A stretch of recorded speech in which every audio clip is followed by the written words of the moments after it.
Hello everybody, welcome back to INSANEBRIT Gaming. I'm the INSANEBRIT and this is this week's News Friday, where I talk about all the week's gaming news, gaming topics, and some anime news if I find it. And today's big story is there's been a so-called leak of these games that are coming out at E3. Now there's a couple of reasons I think this has happened, but I'll go down the list nonetheless with you. Basically, Walmart list Just Cause 4, Gears of War 5, Rage 2, and a few more. Have been listed online by Walmart. It's important to note that this could just serve as placeholders instead of outing possible E3 2018 titles and a surprise, blah blah blah. There's also been Rage 2 has been in the listings, Lego DC Villains and Borderlands 3. There are also a couple of head scratchers like Dragon Quest 2 and Forza 5 Horizon. The last game was for Forza Horizon 3, for instance. Maybe it's just a typo and it's supposed to say 4. Well, that makes sense. While Rage 2 might see mod as well, but Bethesda has discussed the sequel for that particular game before. Lego DC Villains is likely leaked since it was reported with already announced Lego Incredibles at the start of the year. Gearbox has heavily hinted at Borderlands 3 in the past and has thought that 90% of their studio is focused on that game. This is actually the second major listing of Splinter Cell via Amazon Canada. Had a page unannounced game back in March, and Sam Fisher recently showed up in Ghost Recon Wildlands. Now, hold on, let me switch back to the camera. Now, I'm not really excited for Sam Fisher or whatever. I know there's a big fan base for it, and that's just not my type of game. Well, I say that, but I'm a Metal Gear fan. It was Sam Fisher or Metal Gear, and I was a Metal Gear fan, so I never played those games. I didn't like them so much. I found them kind of boring. I mean, that was just my general opinion. Just Cause 3 I have because of the PS Plus. I don't know if I'll buy 4. I haven't even played it, to be honest with you. Gears of War 5 I knew was going to happen. Now, it isn't on this listing, but Assassin's Creed has been listed elsewhere. Again, this may just be a placeholder, might be legit, because they do come out every single year with them, minus last year, or I mean the year before that, because they waited 2 years to release Assassin's Creed. It would not surprise me if they went back to their yearly release of Assassin's Creed.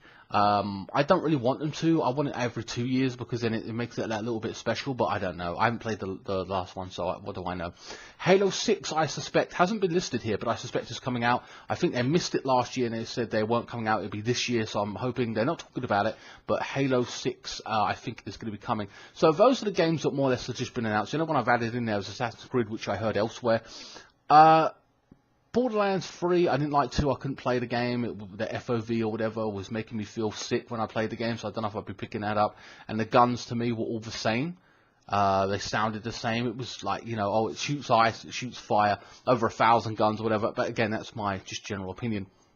But anyway, so I want to give a theory about why this is happening or happens consistently. First and foremost, there are placeholders and companies do this, so they've got the name of the game or just the Assassin's Creed there to say it's coming, and then they add the information in there to get it out as quickly as possible when these things actually get announced in the actual event itself, which makes sense, whatever. But remember, you are also hiring thousands of people, and people just make mistakes, you know, across the world, Canada, America. It's going to happen in some store, happens in France, happens in England, happens in America. But partly, I believe that partly it's on purpose to a point, to get people hyped and talking. Now, whether this is through the actual games company themselves, which wouldn't surprise me, but at the same time, partly I think it's a retail thing.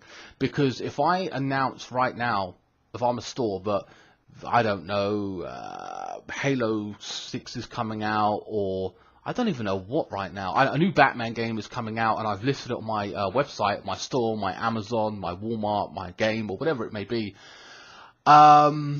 People are going to talk about it. People are going to talk about my company. So essentially, everybody in the gaming community is going to be talking about, they're excited for this game, they're hyped, they've learned that it's going to be coming out in theory. And again, it's just theory.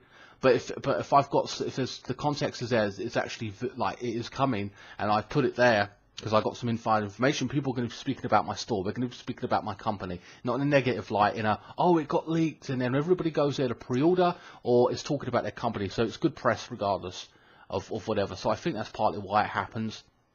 Don't get me wrong, it's human error, but I think that's partly on purpose when they do that.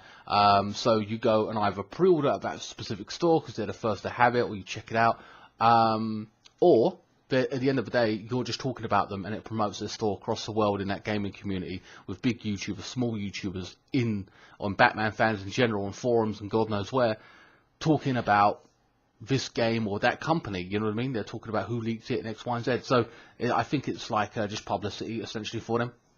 We spoke last week about PUBG suing and stuff like that and X, Y, and Z, and there's a bit of an update on that. They've apparently arrested 15 people, not PUBG, the police in America, I believe, have arrested 15 people for selling cheats for PUBG, and they've been fined a combined $5 million. So 15 people, 5 million split up. Maybe one got 50,000 fine, one got 200,000 fine. Who knows? Don't know how they're going to be paying that back, if at all. For most of their life, assuming they're just normal, genuine, normal people. But yeah, so they've been fined 5 million, and it was for selling Trojan. Some of the cheats in that had Trojan stuff in there, basically steals your information, etc. So that's what they got more or less in trouble for. It weren't just cheating; it was actually stealing people's information, account hacking kind of thing, I suppose. I think that was on. I think it was Steam. I don't know if it's even on. I think it's Steam. Something to do with Steam. Maybe on the Xbox as well. I don't know. But yeah, so hopefully that will prevent hacking in the future, but I very much doubt it. General hacking will probably go on and you'll get banned, but anything like that, stealing people's information, I suppose they've stepped it up a notch, and I'm surprised there ain't any jail time, to be honest with you, even if it's 6 months or something like that, you know what I mean? They may be gamers, but at the same time, they're scamming people or trying to steal people's information to make accounts and do X, Y, and Z and credit card fraud. Who knows? So it goes beyond gaming of just, oh, he cheated in a game, you know what I mean? That's why the fines are so big. And they're just doing it for a game, maybe, you know what I mean? So they're just giving them fines out, and they'll be paying that back in an awful long time. Hopefully that prevents more hacking. I've got a few more stories, guys, so I'm just going to cut the camera here, and I'll see you in a bit. Red Dead Redemption apparently is going to be a prequel to the previous game, which I never played, but I'm definitely interested in playing this one with old and new characters, of course, but with many ties and linked to the actual original game, but and be connected, but it will be a standalone story in itself. God of War has sold 3.1 million copies in the past few weeks. I mean, in the first few days, sorry, of its release and making it the fastest PS4 exclusive to sell ever. You know what I mean? That's pretty good. Speaking of exclusive, Xbox have also said that 1 billion hours in playtime has been reached by its users for the old games, which doesn't surprise me in the slightest. There are plenty of old games out there which even I would love to play, including all the Metal Gear Solids on the PS4. I would even buy them again if you wait next year, 2 years, 3 years. I will buy them on the next system or this system to play them and record them because I love those games so much. It doesn't surprise me. There's some great games out there that I would want to play, even the PS2 era as well. But they do have that PlayStation Now. I suppose you can do that there. I think, I'm not too sure. I don't subscribe to it personally, but it doesn't surprise me in the least because there were some great games. They even got the Assassin's Creed Ezio collection as on there as well on the PSN store for 15 quid, so you can buy them relatively cheap anyway. So yeah, some great classics. So it doesn't surprise me that Xbox reached 1 billion hours playtime. I don't know what the PS4 playtime is, but that'd be interesting because there definitely is a market for it. I bought a lot of HD games. I will be playing Beyond Two Souls, which was a PS3 game, and Heavy Rain was a PS3 game.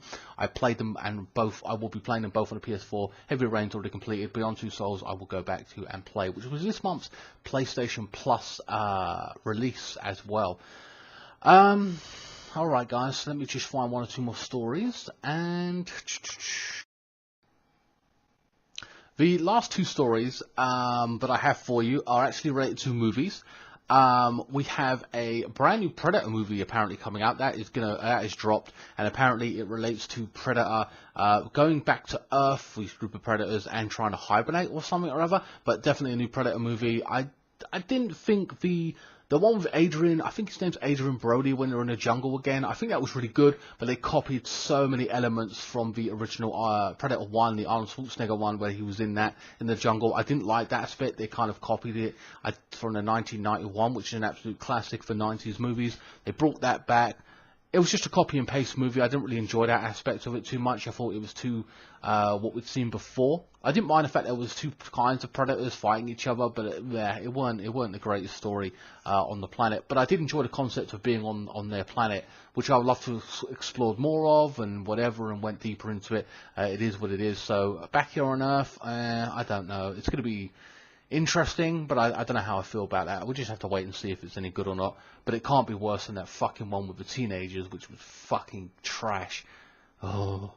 And finally, my final piece of news is, as a huge Rick and Morty fan, Rick and Morty has been renewed for 70 more episodes. Now, when you think about it, there's only like 10, 11, 12 episodes, I think, per season. So that's going to be 7 years worth of content if they do 10 episodes each year, which I assume they're going to be doing. Now there's a couple of people saying, well, it could be if they do a longer season, it would be more enjoyable. But then I kind of feel that if you do that, it's going to go like The Simpsons, where you just got a load of episodes, which is good. But I think if you give snippets like 10 episodes, 10 episodes, 10 episodes, it keeps people hungry for more. But what I will say is that the last season weren't as good. There was a few good episodes, and I did enjoy it. A lot of people criticised it, saying it was because there were women writers now writing the script or whatever, and then the creator, which I just thought it weren't a good season compared. I didn't know women wrote any of the scripts or whatever. I didn't think about that. I'm not, I just watched it and thought it's as good or bad. And then the creator, whoever created it, I can't remember his name, came out and said that the people complaining were straight white men who were complaining about it.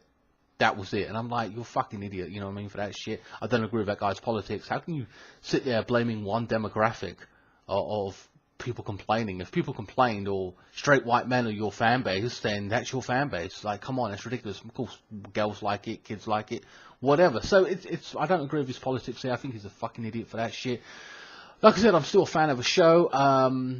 I hope that the season 4, whenever it hits, is going to be good. I hope it's this year. At the same time, you've got to think with these shows, there's a lot of comedy there. You can do a lot with it. It's deep, meaningful characterization, and I hope we saw Morty's dad, Jerry, move out and stuff like that. So we saw some kind of development in the story. Then they went back on it. So I hope we see more interesting things happening with the family and dynamic wise, situations and stuff.